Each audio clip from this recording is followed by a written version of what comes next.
The following program was produced by an independent community producer. The opinions expressed do not necessarily reflect those of the ECAT staff or board of directors. Some time ago, a former American president once said that America should be a place where people can come from all over the world to bring their individuality, their hard work, their creativity, and their ingenuity to build a better life for others as well as themselves, to realize their success, and to make America a shining city on the hill.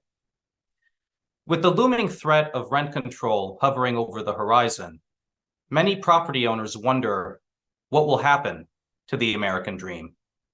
Will we still have a shining city on the hill, or will our communities be cast under a cloud of darkness? Today, we're going to hear from a group of panelists who come from diverse communities and immigrant backgrounds. These are the small mom and pop property owners who provide over 60% of the rental housing in Boston and throughout Massachusetts. Many of their businesses are female, minority, and family owned. We're going to hear their perspectives. And as we proceed with our conversation today, in the words of one of our panelists, can we really come up with solutions for a better future without learning from the lessons of the past?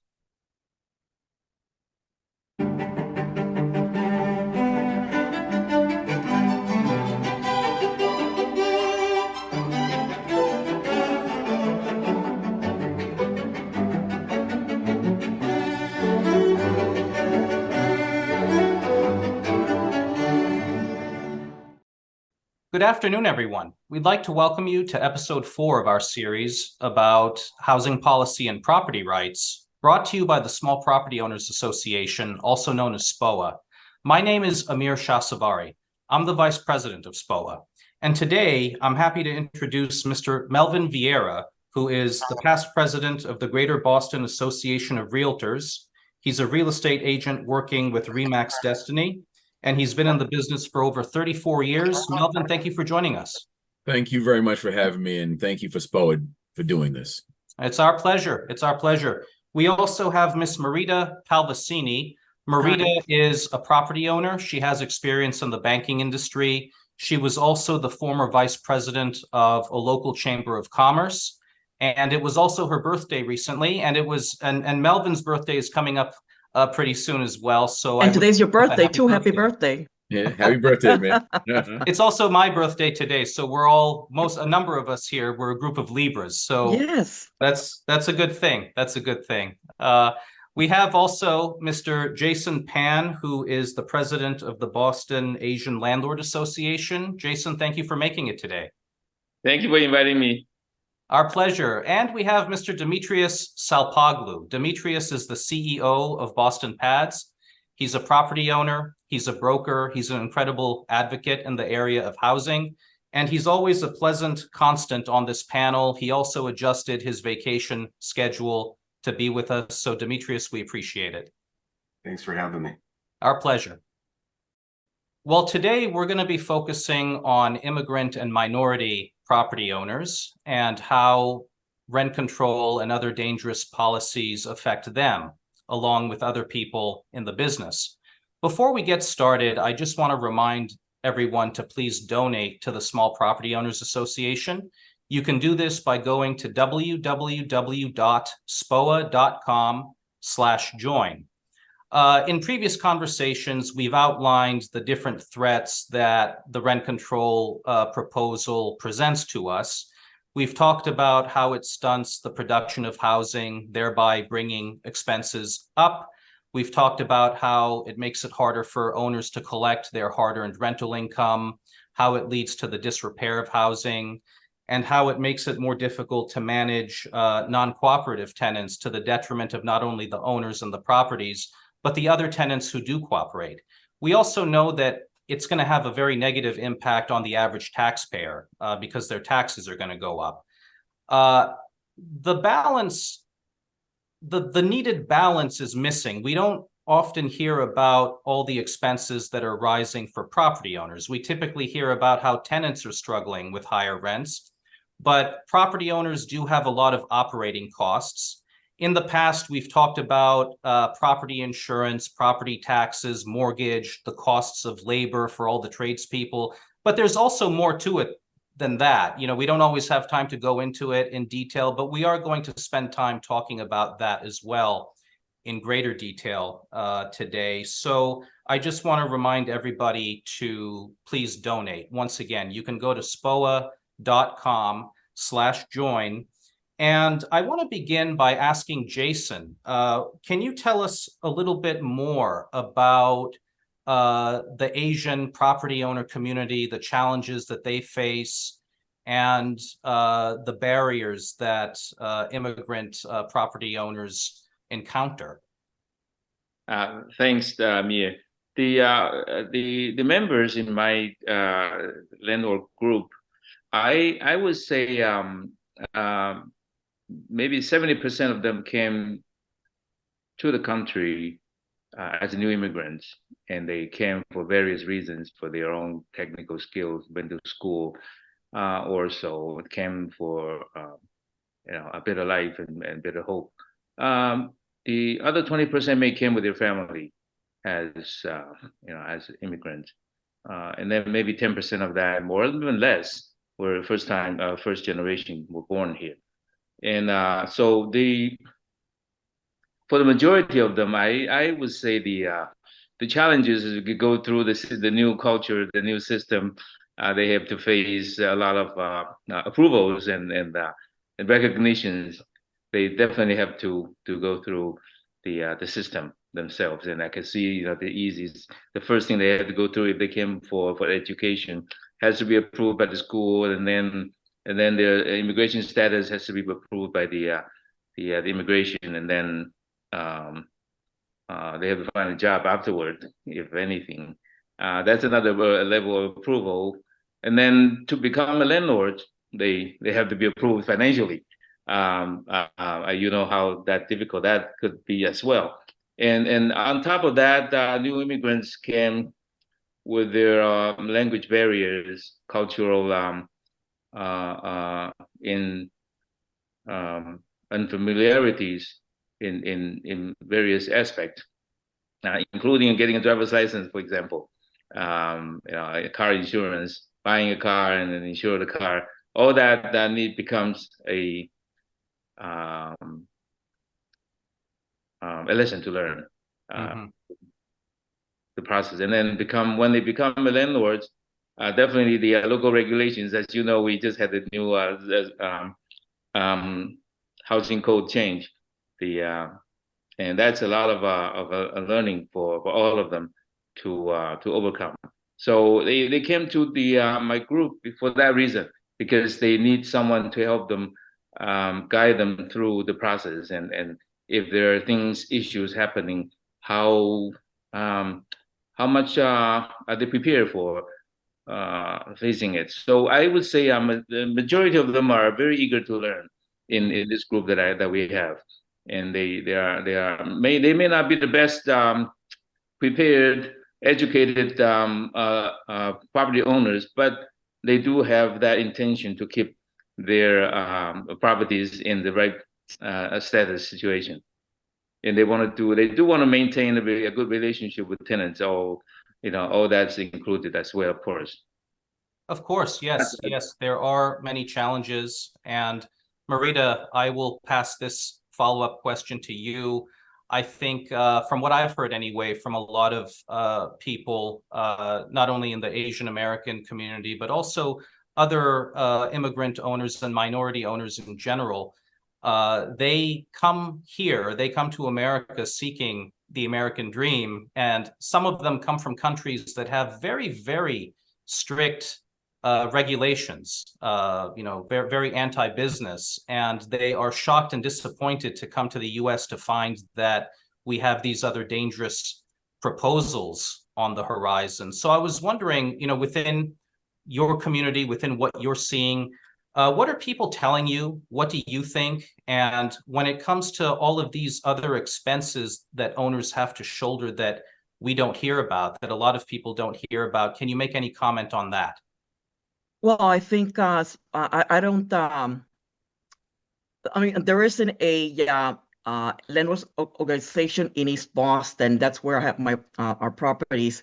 But talking to other landlords, their challenges have been lack of information. One of the landlords I spoke to during COVID had mentioned that he had tenants not paying him for 6 months.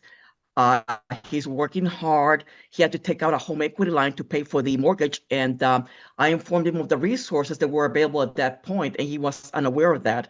And, he's selling his property. There's a lot of resources available, a lot of information for tenants, but not for landlords. And especially in those different languages and in those different communities, there are no resources. Like right now, I sent out an eviction notice to a tenant, and there's a new law, a new policy that you need to disclose to them about all the resources available to them. And there's nothing for landlords. So if you become a new landlord, you come across this loss when you're in trouble. And by then it may be too late, and there aren't any financial resources either. There are little financial resources. But from the people that I spoke to in East Boston, they even said when I speak to them about rent control, they heard something about it, or they say to me, "Oh, that's not going to happen," So they don't understand the seriousness of what's going on. And I think they need to be well informed. It could be the newspapers, the local newspapers are very much focused on the tenants' version of things, and not the landlords.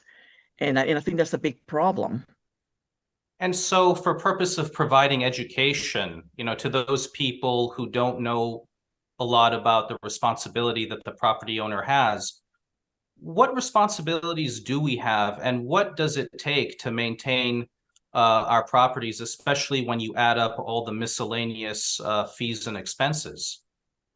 Yeah, I think we should emphasize that we have a contract with the tenants that for a certain amount for rent, we provide them a service and a good, and we provide them with heat, maintain the property, property maintenance, things like that.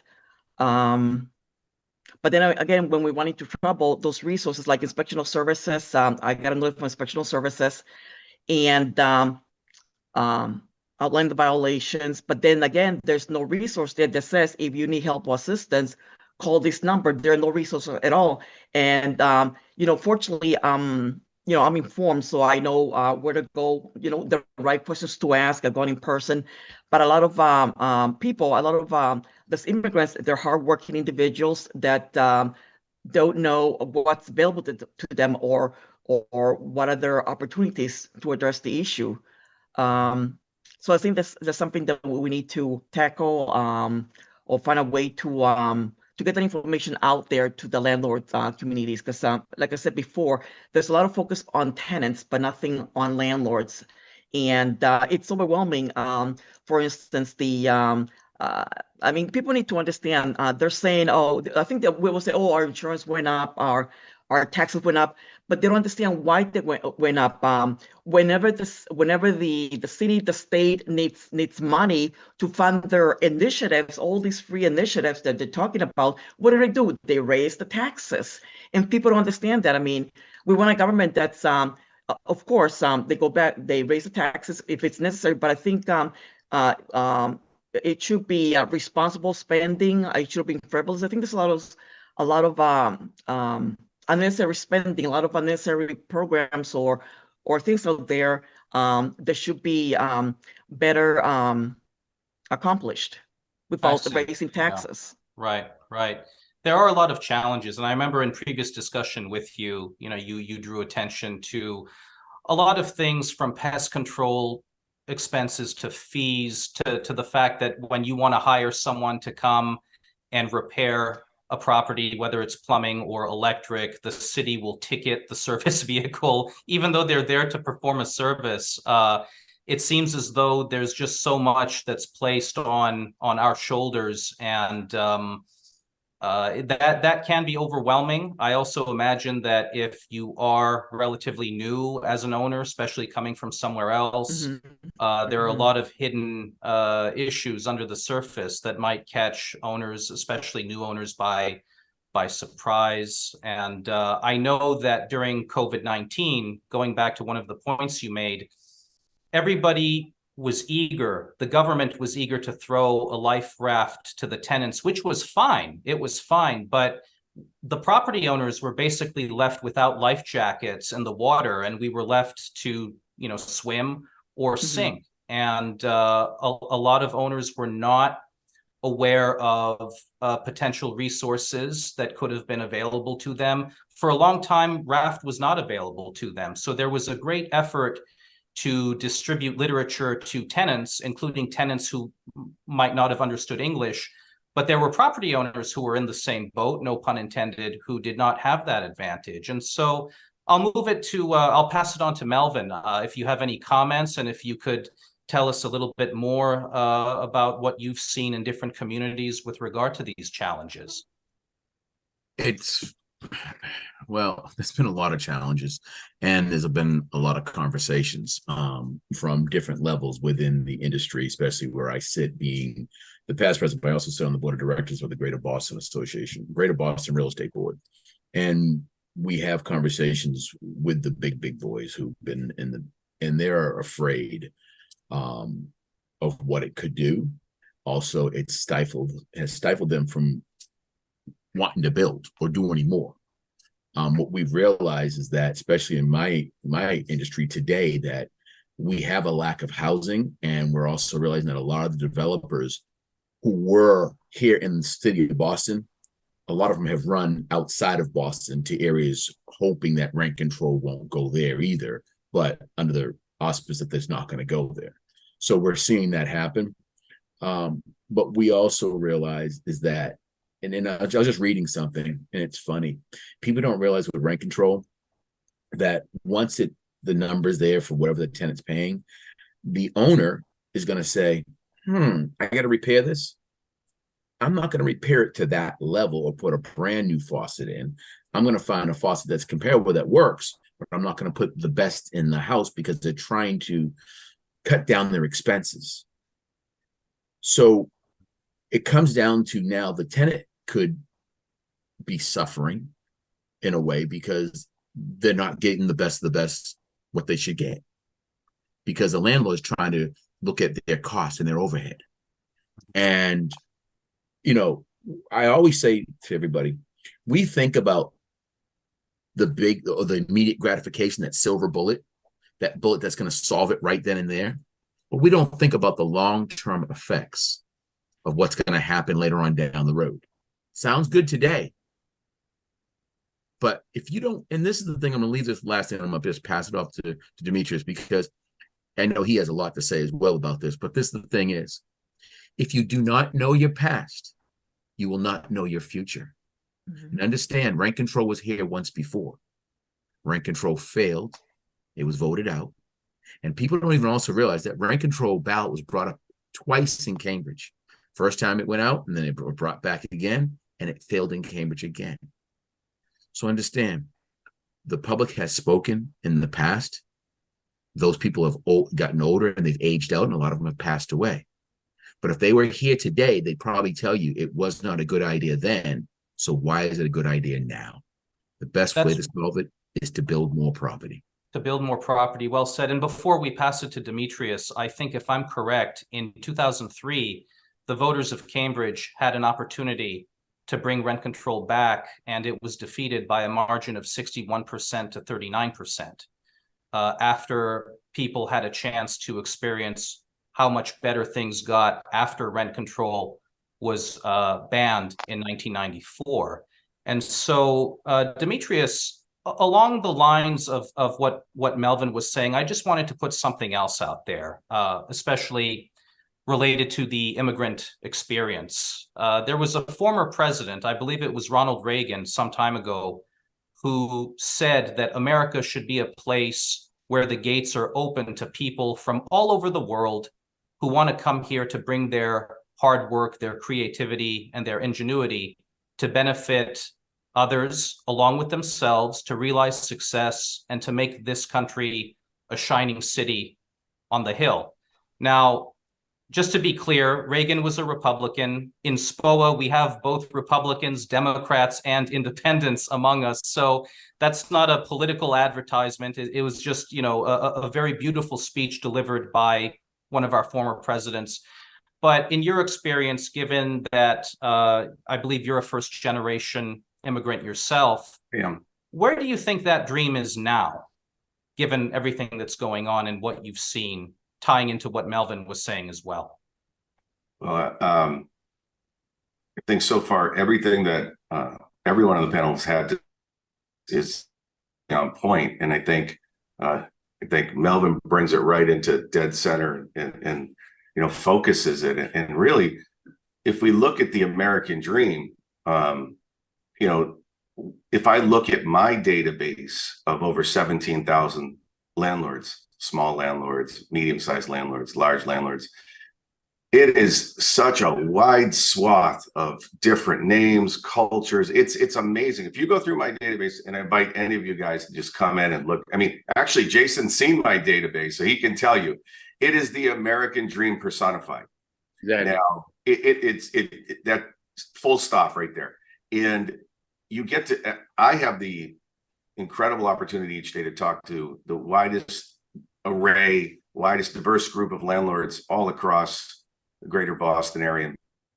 And our first generation immigrants, a lot of them are immigrants that have gotten here part of their American property because they didn't have property rights in other countries at all. And even if they did have property rights, they had a lot of strings attached to it. Like they couldn't own the land property, or they could kind of own the land, but they had to live there. So there were a bunch of different things attached to being a property owner, and came because they wanted to own property without the excessive regulations of government. Now, I think when most people to just come to another country is a challenge in and of itself, right? But to come here, most of them, I believe, came because they wanted less government, not more. They had this, they could do than what they were currently experiencing at their country, because why else would they come, right? For the most part, right? So they come here, and I talk to them about their stories, because I love understanding people's stories when they come here. And what they tell me is that they love the ability to build for their future, for their family, for their future generations. But what they didn't know that was here was the amount of excessive rules, regulations, and laws. And so, when they're at a different country, they go, oh, that's the shining city on the hill. Or in our case, it might be the not so shiny apartment on the hill if this keeps going, right, with rent control and other things. But we're talking about thousands of laws that are passed every single year. And let me tell you who's at a disadvantage when all those thousands of laws that are passed that we don't know about every single year, whether it's by a bureaucrat that doesn't own property, whether it's by a local city official, a politician, locally, state, federal, it keeps adding to the complexity. And I believe that immigrant landlords are they're disproportionately affected in a negative manner, because I remember, my dad, when he was alive, reading stuff and even asking me, hey, what does this mean exactly? And I think it goes back to what Jason's talking about. There's so much verbiage, and the verbiage is difficult to understand. It's difficult for me to understand sometimes. It's written by this high-priced lawyer, and you have to read it 4 times. You're like, what does this mean? And what's the impact of it? And I think that we're making it difficult for people. And then I think, to Maria's point, that's even if you can find the material to read, and then you have to understand it. And then you might have to call your lawyer friend and ask them, him or her, hey, what does this mean? And so I don't think any immigrant embarks on a journey and says, yeah, I want to come to America and build my empire, and then get litigated to death or lawyered to death. Or we spend thousands of dollars each year to look over our addendums to make sure that we're giving landlords the proper addendums. I mean, Jason knows this at a personal level, right? And then they change all the time, to his point, right? So then a law is passed, we don't know about it, we got to add it to the addendum, and that's a tax. I'm sorry, you can call it anything you want, but it is a tax on the American dream, because now someone has to spend time, and they're hardworking families. Immigrants come and they work hard. They just do. And they just get it done. They're here and they want to get it done. And then you're adding another couple hours to it. So really you're slowing down the American dream, or you're making it more difficult. And then, I think to the point of the pandemic part, yeah, a lot of landlords were negatively affected by that for sure. Small, medium, large alike. And it did favor the tenants. And I don't think there was proper representation. I think the last part of that, I'm sorry, I have a lot to say about this, but I think when you have these panels, and they're talking about what would impact or, rent control, they're not including, to Melvin's point, there are still a lot of landlords that are still alive, Melvin. A lot of them have passed away from previous, but there are still a lot of them alive. I didn't see any of them on any of those panels. They're not reaching back to those authorities that had rent control back then, right, Melvin? And I've listened to those stories and they're horrifying. They're absolutely horrifying. And so I do think that, when they form these groups, we're going to form this expert panel, they should be reaching out to the widest group available, and not just, group speak in an echo chamber. It really has to be, a much wider group to understand all impacts of how that affects people, both in the, local community, the immigrants, and how it's going to affect business in general. So those are my thoughts. Demetrios, you touched on so many beautiful points. And I just want to I want everybody to fathom this, who's listening to this. We are short 5.5 million homes in this whole country. Short now. So let's just back up here and let's think about this for a second. If we're short those many homes, have we had a population that has exploded?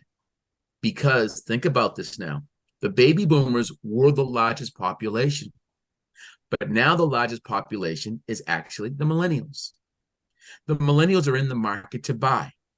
But we have to understand and remember this, that the millennials are trying to buy, the baby boomers aren't going anywhere. And the baby boomers' parents are still alive, living in those houses, and they're living in 2-bedroom, 3-bedroom, 4-bedroom homes. So the reason why we have such a shortage is because we never built to accommodate for the population. So if we would learn to change the rules and regs, okay, and open up zoning restrictions and create more housing, we could actually get ourselves out of this problem. And that number I gave you came from Lawrence Yun from the National Association of Realtors. So that came from the chief economist that the Congress and the state Senate has had him testify in front of them in regards to this issue, this housing issue. I say all this is that this housing issue is created because we did not do what we were supposed to do in the very beginning, okay, or over time. Yes, you may see building happening now, but we also have to understand, remember, if you go up and down, especially here in Boston or even outside Boston, and you see an empty lot, at one point, I guarantee you there probably was a house on that lot. 100%. We just never replaced that house. So when you replace that house, where do those people go? Outside of the city. Now everybody wants to come back in the city. Everybody wants to be here because transportation, traveling is taking people hours to go back and forth on the road, and they're spending 2 and 3 hours in the car to go to work. So I understand the plight and I understand what's going on, but we have to change our zoning to do certain things. And I wanted to bring up another piece real quick. And you talk about the American dream, Demetrios, and Jason and Maria. But there's a story that Amir and I had a conversation about, which was about the American dream started within his family. And it really touched me when he told the story.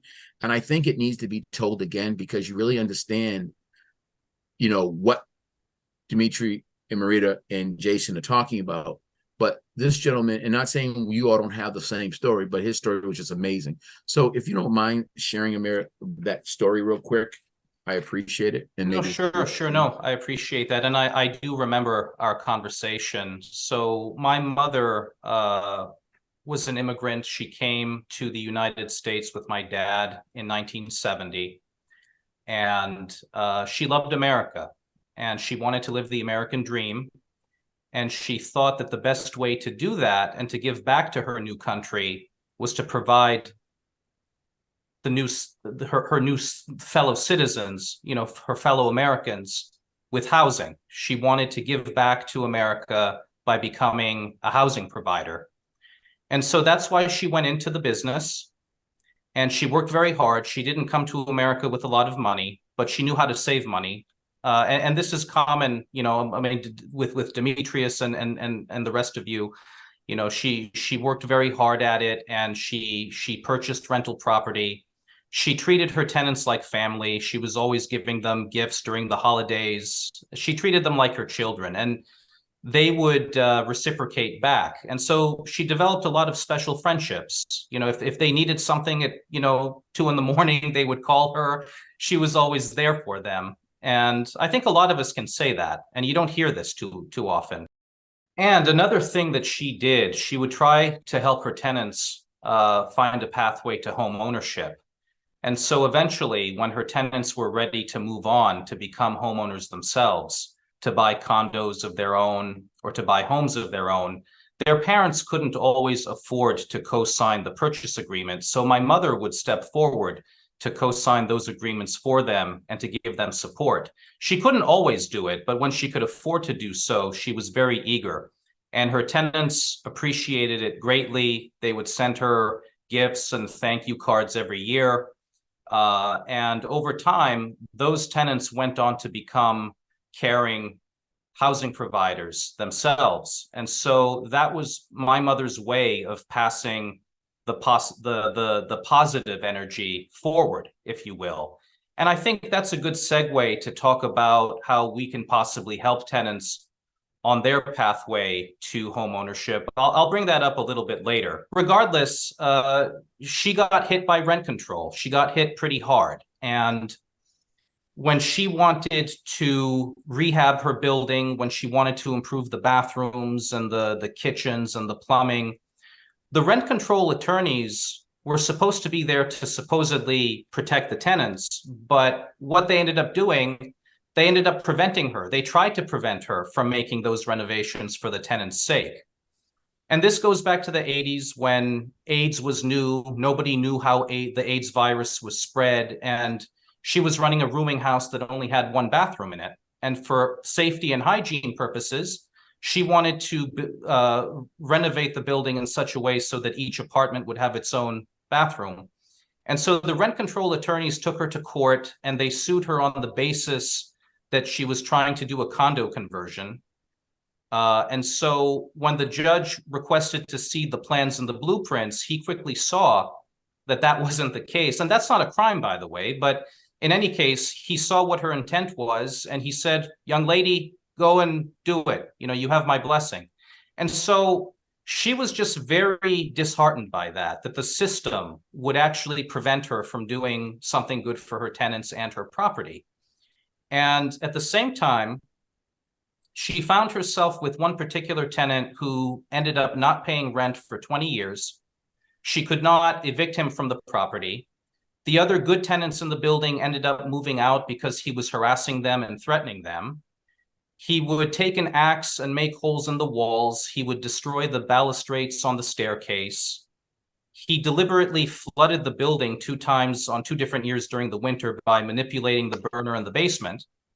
And even though my mother had evidence to prove that she did maintain the burner and that the damage was caused by the tenant, the judge automatically sided with the tenant. The tenant sued my mother for tens of thousands of dollars, which she had to borrow. She had to find a way to pay for all that. I mean, this was really a case of extortion.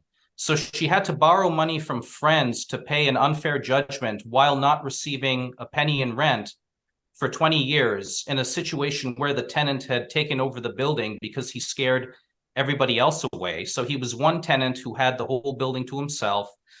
And she had to endure that. She had to endure repairing the sidewalk, for example, because water was seeping into the basement. The city would not step forward to pay for it. So as a new immigrant from another country, she paid out of her own pocket to repair the sidewalk that the city was supposed to maintain for the good of the public. And fortunately, she was tough. She got through it. It did not ruin her optimism. She still loved America. She still wanted to provide people with housing. Rent control ended, and she was able to rescue her business. She was able to put more money back into her building. She was able to find good tenants who appreciated what she was doing.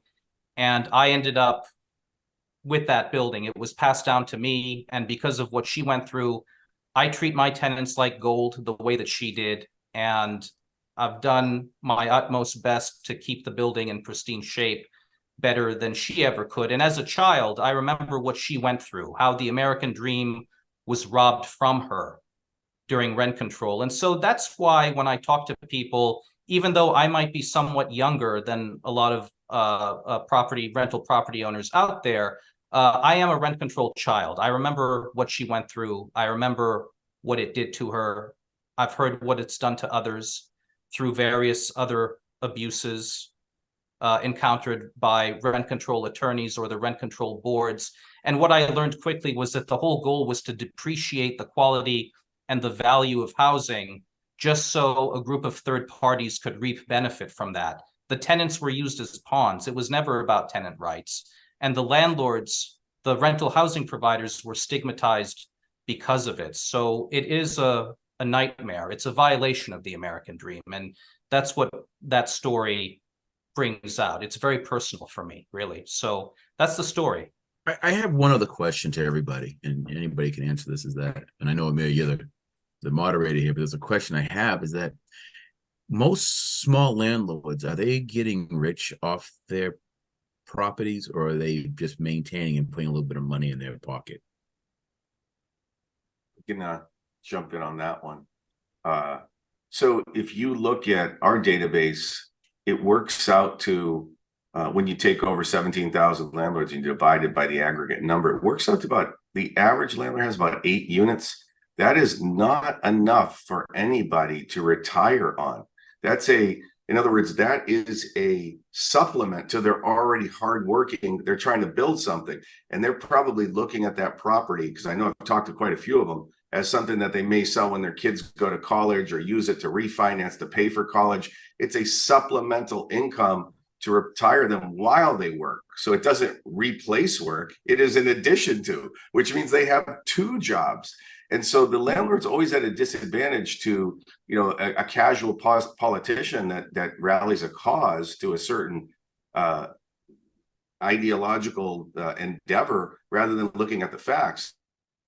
And they work hard here most of the time with not that much, and they're working all their way up to buy their first property or a couple properties so they can build a nest egg to start supplementing so that they can integrate into society. And that's how I look at it. And so they're working 2 jobs, Melvin. That's what I see. They're working as a landlord, which is another part-time job, and also their jobs. And some of their jobs are really hard, restaurants, et cetera, 7 days a week, dry cleaners. They're putting it in. And so I think they're taxed on both ends of the equation. Man, did you hear what he just said? He said they're working 2 jobs. Sometimes Marita, 3. Jason, sometimes 3. Yeah. Yeah. And they think I would say a majority of the landlords I know, they work 7 days a week. Yes. And then it's the night, sometimes after work, 7 after dinner, tenants will call, things happens, you have to be there. And that's a responsibility no one can or will pick up. Now plumbers are not responding, electricians, handymen, they don't work, but the owner has to respond. But whether they need to go to work tomorrow or not in the morning. But Jason, you just said something. They got to call plumbers or electricians, right, to do something. And Marita, so hold on. So does their prices ever go down, or do their prices? Oh no, absolutely not. And as a matter of fact, when we get those calls from tenants, they're very demanding. They want things done right away. I got into trouble with special services because their tenant was overusing the electricity during the summer. They had high-powered ACs in every single room, and whenever the electricity went out, they wanted us to be there within an hour, and it was impossible. I mean, we have a life too, so the one done immediately, and then They have those tenant organizations that they can go to that give them advice. They go inspectional services and they give them advice too. So, I mean, we have several parties working against us, and it's very challenging. Yes. Melvin, I remember hearing, years ago, and I'm sure I can open up this up to the whole group, but people used to say, "Oh, I'm worried about labor not making enough." I do not hear that anymore ever. I don't never met a broke plumber or a broke electrician or so. I think that, I mean, there's always a good side and a bad side to everything, right? We know that people in the trades industry are making money, but they're facing the same inflationary pressures. And I think, you mentioned Lawrence, and I'm pretty spirited about Lawrence over at I read all the time, we need to get our energy costs down to really, because I love the guy, but he doesn't put enough information on energy, to be quite honest with you. I think if we have to look at lowering our energy costs, so that, because construction is so energy heavy and we're not being honest enough about fossil fuels. And I think that's an issue, that if we can get the energy prices down, we can get a lot more construction done, which can then ultimately result in more affordability, because it is a supply issue for sure at the end of the day. So real quick, and I'm going to this. Amir, what I'm really amazed, right, is that we're all talking about how it's costing more money. So if you keep the rents at a certain price, but the cost of everything continues to go up. And I'm gonna have you guys laugh in a second, because if you guys know how to reach a plumber or electrician today, then let me know, because they're impossible to find nowadays, because we have a lack of people in the trades. But that's a whole nother story that we can go into. Right. So if you can help me do that, I think we're all be happy. That's true. That's true. But what I'm just saying is that, so if the cost stays here, to rent the places here, but everything else keeps going up, what are the choices people are going to have to make? That's what it comes down to. And that's what a lot of people need to realize. We're not just sitting back passively collecting rent checks and then going to, for a vacation to Hawaii or somewhere. I mean, there was, the surprise. Really? No. There was a statistic, I think, from the National Apartment Association that said for every $1 that an owner collects in rent, only 9 cents goes to the owner and the rest goes to expenses. And I'm sure there are a lot more stats like that. I think we should start getting into the habit of feeding people numbers more regularly. But when it comes to the minority and immigrant owners, although as a group we have properties in different places, and yes, the costs, the operating expenses have gone up, it is true that in lower income neighborhoods, you probably have a higher percentage, you likely have a higher percentage of immigrant and minority property owners who have to operate already on much tighter budgets.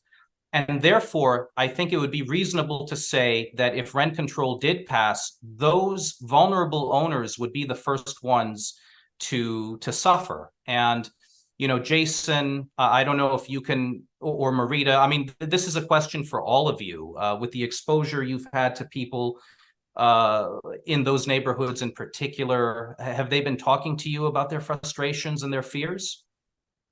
If I could just add to the Melvin's cost issue. It's not just the upfront cost. A few years ago, when you call the plumber, they would on top of the bill they would add a fuel charge. And then we all know the condo associations have the reserve. Not every dollar that the landlord makes can spend. They have to have their own reserve as well. If anyone who is doing the lending, the landlord cannot keep everything and spend everything. When they are to be approved, they need to have the percentage of the income, the net operating income reserved for unknown issues. So that adds to the amount of dollar that really the owner can use to be ready for the unforeseeable future that may be, flooding here, emergency call here or there, and that's really reduced the available revenue that a landlord can use. Could I mention one more thing about the housing crisis? I mean, you also have to take into account the immigrant crisis that we're having. The immigration population has increased, and the number of housing has not kept up with that increase. And one of the things that the government is doing is, well, there's several things. This rent control is one of them, but I think that there are a lot of landlords that may have basements, they may have attics, they may have um, rooms that are not legal, and there's a lot of bureaucracy in order to change the occupancy. For instance, I'm trying to do that from a building from a 3-family to a 4-family. It's a long process. I looked into it. For what I'm doing, it's going to take me 6 months. It's the apartment is completed, but I mean, there's this process, this bureaucracy they need to go through in order to get that apartment available in the market, and it's costly too. So it shouldn't be that difficult to do that. And that's one of the challenges we have. It's expensive. It lasts a long time. You need to go through neighborhood meetings. I mean, they should make the process easier, especially since they're saying we need more housing. Maria, you just said something. You said make the process more easier. Yes. So your costs and expenses will go down. That's what you're trying to say. So if you make the process easier, you can get the place rented. Then your costs and expenses kind of go down, because right now the place is vacant. So you're carrying costs and all those things. I'm just trying to reiterate, so anybody who's listening to this, that what you just said, because some people hear it, but they don't hear it. The other thing that I also know that some people are going to hear on this is that we're talking about small property. And this whole bill is right now for a larger unit complex. But understand something, and we all know this. You start somewhere, then you start moving it around. And there is language inside the legislation to kind of move things around. It's out there. So let's just keep that in mind. But the thing is that there's a lot of meetings, the language and things like that, but we're not being included in those meetings. No one is listening to us. For instance, the City of Boston Rent Stabilization Committee, 25 members, and you don't have not one landlord association in that committee. Why is that? How is that possible? Where's the transparency that the city requests from the police departments, and they're not transparent at all? Huh? Why aren't they held accountable for that? I don't know. Well, and that's just coming up, so we're gonna make some changes. I agree with that, because many years ago, I remember we invited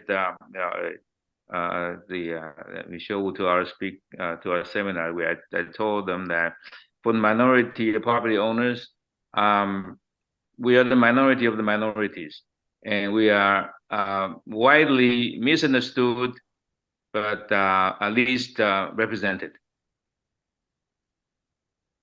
What was her response to you, Jason? At the time, she was just starting to be running for the mayor, before she became the mayor. So she was quite neutral at the time. She was, mainly trying to present herself to everybody so we get to know her. Well, we know that she was against it before she was for it, which is interesting. We also know that this proposal, the one put forth for the ballot question, includes TOPA, tenant opportunity to purchase, also referred to as tenant right of first refusal. And, we tell people, if rent control essentially ties your hands from managing your property properly, TOPA, if passed, would prevent you from selling it at a fair price. And does anybody want to talk about that and the concerns that people have about that? Also, with regard to the effects and restrictions that it could have on condo conversion and other things. I can speak to the TOPA piece to a point. DC actually has that in place. And they've had their struggles with it. Right now I don't recall the exact struggles, and I don't want to fabricate anything, but I do know they've had their struggles. I understand the tenant. The tenant always has the right to buy the property. Right. Mm-hmm. Right. The property goes on the market, the tenant has the right.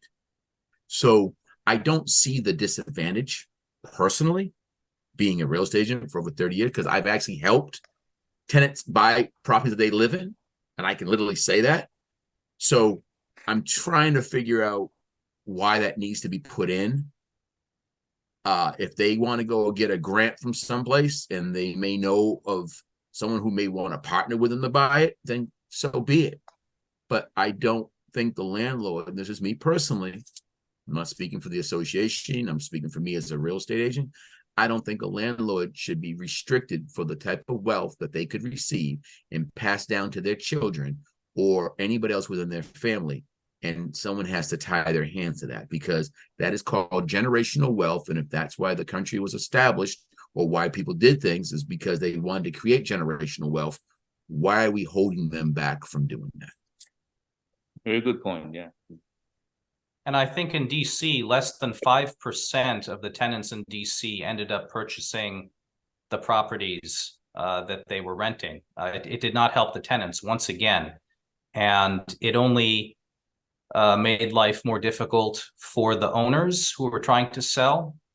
It made it more difficult for the average buyers who were trying to invest, because when they delayed the process of the sale, the buyers would pull out, the tenants ultimately would pull out too, and then the property would go back onto the market, and the same vicious cycle would start all over again until the owners eventually caved, and until they eventually were willing to sell their properties at values that were drastically lower. And so, I mean, to their credit, I think in Massachusetts, the proponents have tried to make several revisions. But Melvin, just based on what you said, you can't just take a pig and keep putting lipstick on it. I mean, when an idea is fundamentally bad and wrong, it's a bad idea. And there should be other ways, other pathways to help tenants achieve home ownership, as opposed to trying to implement a disaster like TOPA.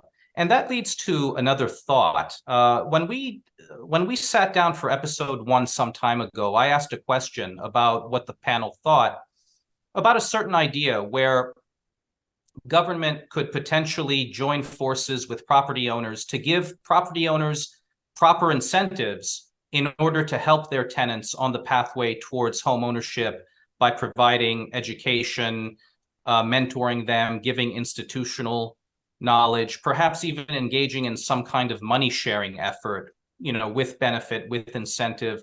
Greg Vassell of the Greater Boston Real Estate Board liked the idea. There were other panelists who liked it in general. I mean, we didn't go into too many specifics. I think we did talk about the potential for tax incentives, but could that be a way, as Marita was saying, to bring owners to the table, working cooperatively with government in a way that would benefit both the tenants and the owners and our communities? Go ahead, Dimitri. First, the rule of government is do no harm, right? And for the municipality, right, of the city, of the state, nation, what happens to a landlord under agreement with a party that can't close maybe for 6 months, or ties that landlord up for 6 months, and it's go up like we just saw? That is a venomous negative impact on the cap rate of that property, right? So if you put it, if you got tied up because you're waiting for your tenants and tie you up for as long as 6 months, and then your interest rates go up, I don't know, 3 points, you're not going to get the same value out of that as someone who wanted to come in and buy it right away. So you're interfering and you're negatively impacting a landlord, especially in a interest rate environment like this, number one.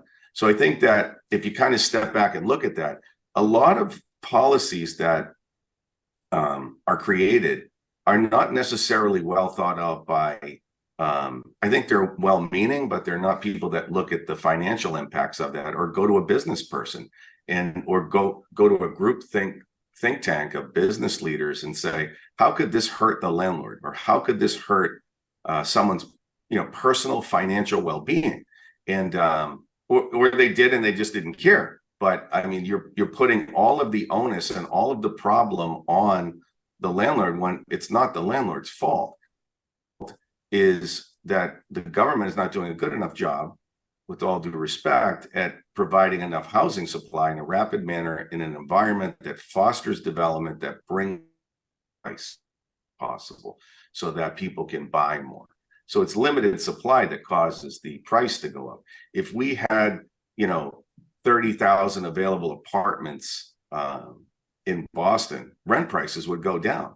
So I mean, that's not a question, that's a fact, right? So it's supply and demand. It's the same thing with, if you have a vast amount of sale, if you have a vast amount of properties for sale, the price is going to go down. It's just supply and demand. So if government truly wants to be the solution to it, then you need to put, Anthony Robbins would say, put 90% of your effort on the solution. If you put 90% of effort into your solution, you're gonna figure that out, and it's gonna have a material impact. And I think that's we don't focus on the solution. The solution is supply.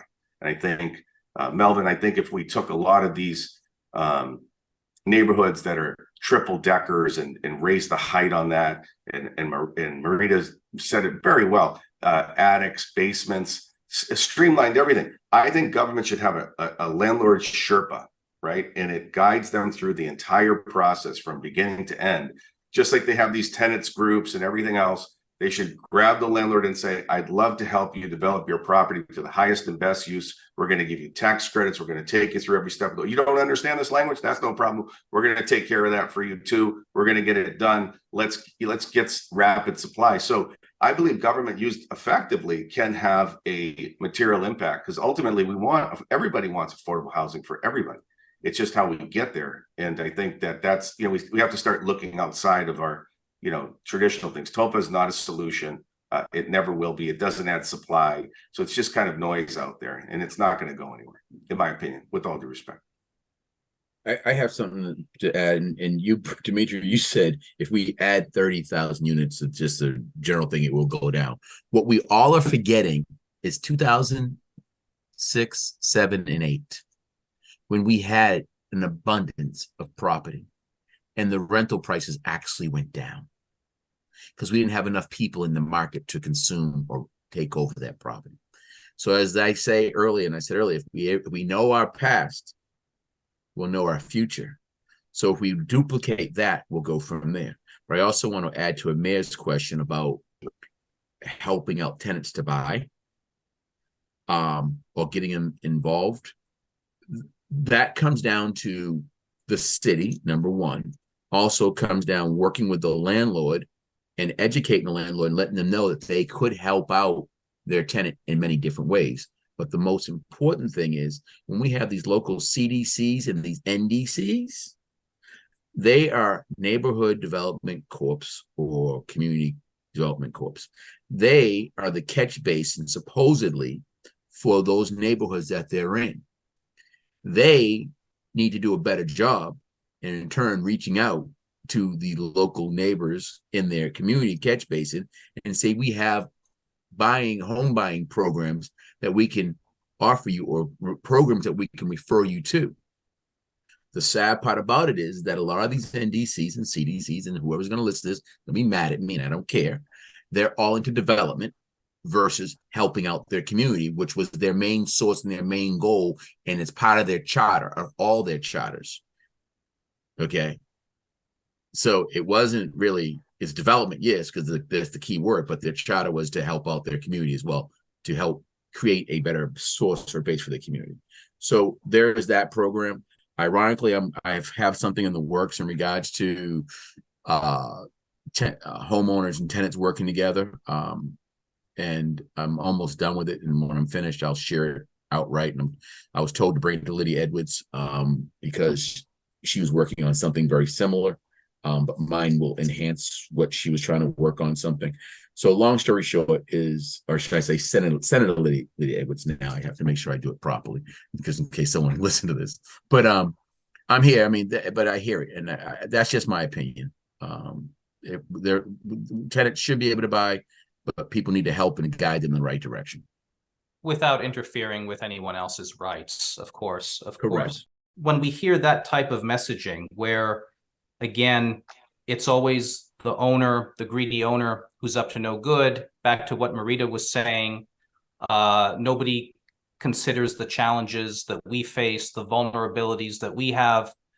How would we talk to people constructively to not only improve tenant and property owner relations, but to just bring out the human side and the human dilemma of what we're facing while we put our savings on the line to provide other people with safe and maintained places to live? Anybody want to take that? Amir, I would say a majority, if not all, landlords, property owners were one-time tenants. I myself started as a tenant. I'm sure many of you have the experiences as well. So that alone means we know what a tenancy is like. It's not like we are totally foreign. We just all of a sudden become rich and own the property and become someone who determines the other person's life. It's a process that everybody needs to go through, and I think that would be something, when you say to bring out the points that we are not just another group of people who are different. Right. One thing I want to mention is eviction. People think that a tenant stops paying and then automatically if they're evicted. No, it's a long process. I mean, we try to work with the tenant. We give them notices. There's a 14-day notice, and we give them several opportunities before we reach the eviction process.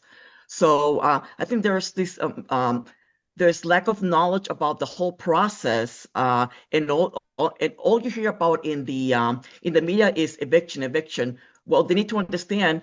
We try to keep the tenant, because if we lose a tenant, it costs us a lot more to get a new tenant. Plus, we lose the income. So they need to understand the whole process. It's not as if tenant stops paying just once and then they're evicted. We want to push them up. No. We want to work with the tenant to so they can stay. And I think eviction is we need to elaborate what eviction means and what the process we need to go through. And a lot of people don't understand that. It's a good point, Marita. If you think back in the media a few years ago, they were like, there's going to be an eviction tsunami. And I had people call me, multiple people from the media, different news outlets. I said, there's going to be no eviction tsunami. And there wasn't, was there?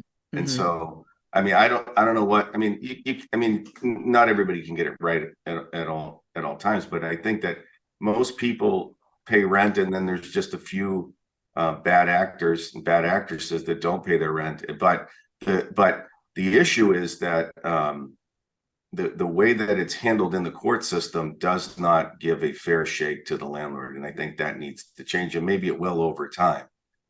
Maybe the pendulum swung too far in one direction, but and hopefully it just swings back and common sense is applied to matters. I mean, there are a few landlords out there that don't do a great job with their properties, and quite frankly, they should sell, and they should think about being better landlords. But the vast majority of them are great landlords. And so I think it's on both sides of it. You've got a few bad actors, and it creates more of a impression that a problem than there is, if that makes sense. And it's just dealing with those specific issues. And I think if it's done in a common sense approach, overall, I think we have a great, the housing stock in Boston's never been better. I mean, in my personal opinion, and I think Jason brought up an excellent point. I was a renter longer than I was a homeowner, right? And you go through various shades of landlords, right? You go through different, you got a great landlord, an okay landlord, an out-of-state landlord, big, small. I've seen it all. And I think you adapt to it, and you work with what you have. And if you don't like it, you can always move to another apartment as well, or the choice in the marketplace, more room. And with more supply, you would have more choices if we can get there.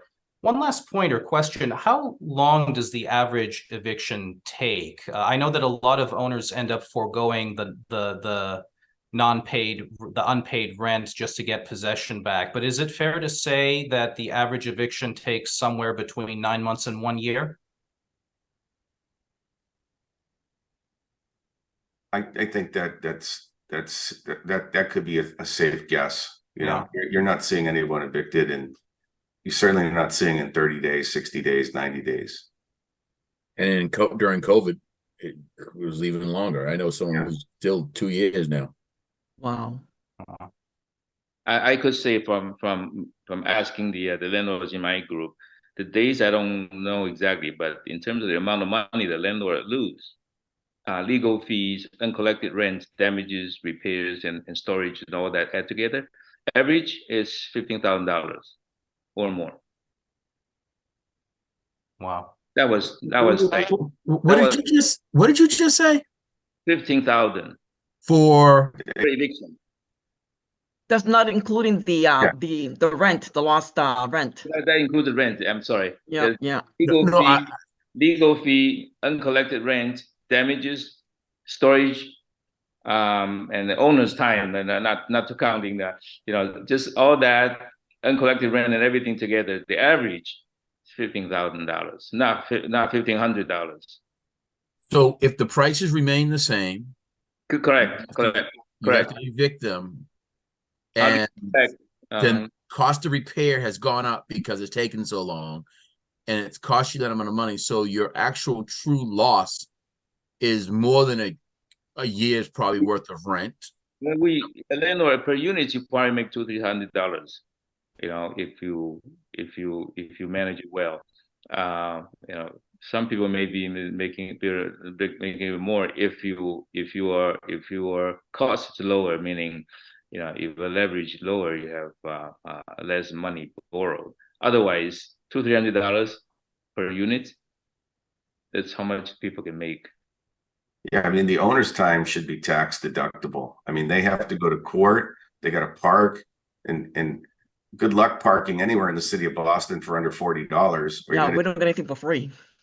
So you're paying for your attorney, you're losing your time at work. You can't go work at your job, so you're hamstrung at your work, and so that should be tax deductible. I mean, whatever their time, you should be able to match it against what you earn in your W-2s and take the amount of time off that you had to go do these things and deduct it off your taxes, because you are working, you're just not getting paid, you're losing money. So I'm just trying to, and I know the answer to this, but I'm playing Columbo right now and trying to pull this, because there are people who are going to listen to this again, and they're going to be like, what do you guys? So you're saying it's going to cost money to run a business, and most average landlords are maybe eight units, you said, Demetrios, and you divide up your portfolio, and that's just barely making it, and that's just barely being able to pay bills. So as I say, and I said earlier to everybody, and I said it earlier, that if we don't know our history or our past, we won't know our future, and we won't know how it's going to ripple down, affect our future. So when people say at one point, oh, Boston was so beautiful, or that house was so beautiful, they don't know why that house went downhill, because there are other extenuating circumstances that might have been taking place. Am I wrong in assuming that? No, I don't think you see a ton of triple deckers going up anymore. You see really big, massive, once in a while properties getting developed. So it favors the larger developers. And really what you want to do is have a lot of small property owners that own property, so wealth is distributed more evenly across a broader swath of people. And so I think, because your immigrants love to buy real estate, and that's great for building wealth, and that's the American dream. So go back to the American dream. We have to foster that. Now, if that's Marita buying a 3-family and she wants to add another story to it, make it easy for her. I think she can handle it. Same with Jason, same with anybody, same with Melvin, same with Amir. We have sensible to keep you to act. No one's going to retire off of apartments. Not going to happen because your cost structure is high, your insurance, all these things that you have to pay for, water, maintenance, and every 20 years you're going to gut that apartment. You're going to put a new kitchen in, new bathroom, new windows. You're always doing something to your property, Melvin, right? There are times your roof's you're going to do yard work, cleaning. There's always something popping up every single day that distracts you. I know something by the end of the day is going to distract you, that needs to get addressed. So Demetrios, so when you get older and you're now set on a fixed income, you're living on Social Security, but now you're using the rents from the place you owned, but those rents have remained here and you don't have that extra income. I'm just trying to figure out what happens to that landlord. Well, I mean, imagine if someone did that to you in the stock market, Melvin. Right? I mean, if had like control, pretty upset. There's a lot of politicians that do really well with stocks, right? Poking fun at it. But yeah, sure, we're going to cap your stock earnings. And where does it end? I think if everything had controls on it, wage and price controls across the board, all across America and the world, maybe that would work, but I don't see how that would work because something new always comes out and somebody wants it and the marketplace of ideas supersedes that, right? So better iPhone equals, you want to buy it or you don't, right? It's just, or you buy an Android phone, right? So you could go on forever, but are you going to put, price controls on and so like, if you look at it, it's kind of silly, right? To say, well, we're just going to target these small landlords or these landlords because they're the problem. It doesn't add up. And poor Marita here that she wants to put another tent in and they're stopping her. And then if what gets me, Amir, is that they're stopping her now. Then when she finally gets it going, if this other thing that comes through, now the amount of money she thought she was going to be able to make, she's going to be limited if she's caught in that same wave. And so, Marita, you're going to feel how? Well, you know what? We tried to legalize the same apartment 20 years ago in East Boston, and the issue back then was parking. Oh. And now there's all this development taking place, and there are new rules. Oh. So, Jason, what about you? The same thing. I know. I bet you have the same stories. No, we don't do much of the development, but parking is always an issue everywhere you go. It's still there. I mean, still the reason that being brought up against any development. Wow, Amir, I don't know.